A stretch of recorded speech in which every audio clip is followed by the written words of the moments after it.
take things to the next level with this modification. Prior to this point, all the tips, tricks, and tweaks that I've shared with you can help you maximize the effects of ketosis.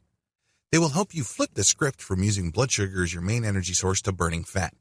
You probably have already lost quite a number of pounds prior to this point. So far, so good. But if you are serious about taking things to the next level, focus on the following modifications. Please understand that these modifications are not easy. It's a good idea to master all the previous videos first. Lock them down, know them backwards and forwards, incorporate them into your lifestyle. Get used to them. Once things have gotten easy and you've totally gotten used to the previous modifications, now is the time to level up. Start to regularize your meal times.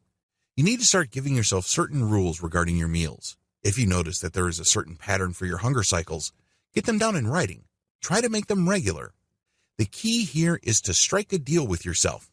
If you don't eat within these fixed regular times where you're normally hungry, you resolve not to eat at all until the next period. This is a big break for a lot of people.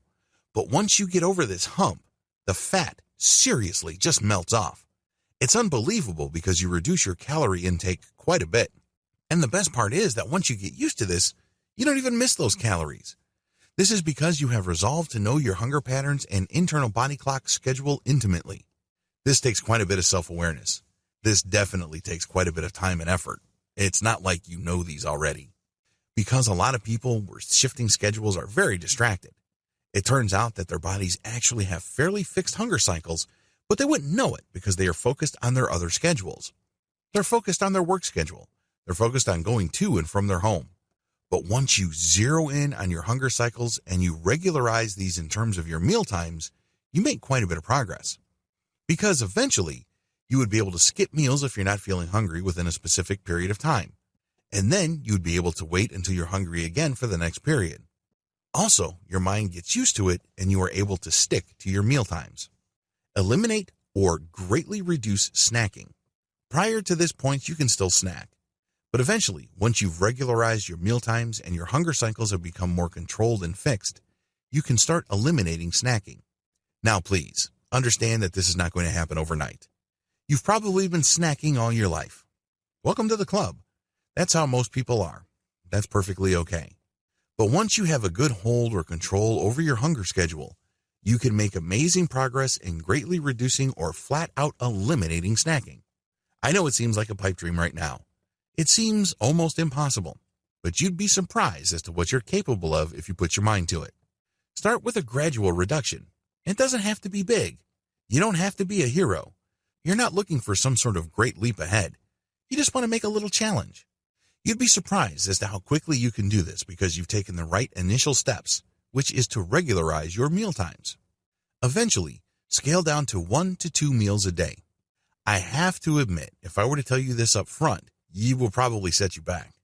You probably would be thinking, this guy is crazy. This is not going to happen. I eat regularly. I eat 3 square meals a day with a few snacks in between. Believe me, I understand where you're coming from because that was my mindset. But once I was able to regularize my meal times and I was able to practice everything else in this training prior to this point, this was the eventual conclusion. Seriously, this is where you're headed.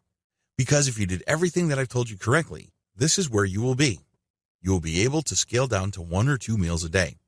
Obviously, you're going to scale down to 2. Then once that gets easy and predictable, scale down to 1. Now, why is this a big deal? Even if you load up on food on that 1 meal a day, you still cut out a tremendous number of calories from your diet. If you also adopt some sort of modest exercise program, this can go a long way in burning the fat off. By modest exercise, I'm not talking about you running a marathon. There's no need to do that. You don't have to become some sort of triathlete or fancy yourself as some sort of Iron Man or Iron Woman. No need to be a hero once again. You can just walk around the block, or you can bike around. It doesn't matter. Any kind of moderate exercise is enough to tip the scales, especially that you've reduced everything down to 1 to 2 meals a day. Scale down to 1 meal a day. In this section, I want to make it clear that this is not you going down to 1 meal every once in a while. This is not you going down to 1 meal a day 3 times a week. Instead, this is you scaling down to 1 meal a day as an iron rule. Now, this might seem a bit hard, and it is for a lot of people, but if you followed all the above steps, it's easier to get to this point than you can imagine. You've laid the groundwork, so making the transition is not really as abrupt and as hard as you think. What's important here is that when you decide to eat only once a day, it has to be a commitment. The deal is this: you choose to eat only within a certain time window. This is called intermittent fasting paired with a keto diet. When you make this deal with yourself, this means that if you go past the window, you're going to skip the meal. You wait until the next day. That may seem harsh, but when I started this, I was shocked at how easy it was because I would go by a whole day forgetting that I actually did not eat anything for the whole day. That's how natural it felt once you reach that point. That's the secret to intermittent fasting. It's a commitment to eat within a certain time frame. You need to be on the same page with your primary care physician. Any advice here that I give you must be run through and approved by your doctor. If you engage in any kind of fasting, make sure you talk with your doctor first. Still, when you adopt intermittent fasting, it really turbocharges your weight loss and it exaggerates the weight loss effects of the keto diet. If you can, adopt a day-to-day fasting technique. This is really taking things to the next level.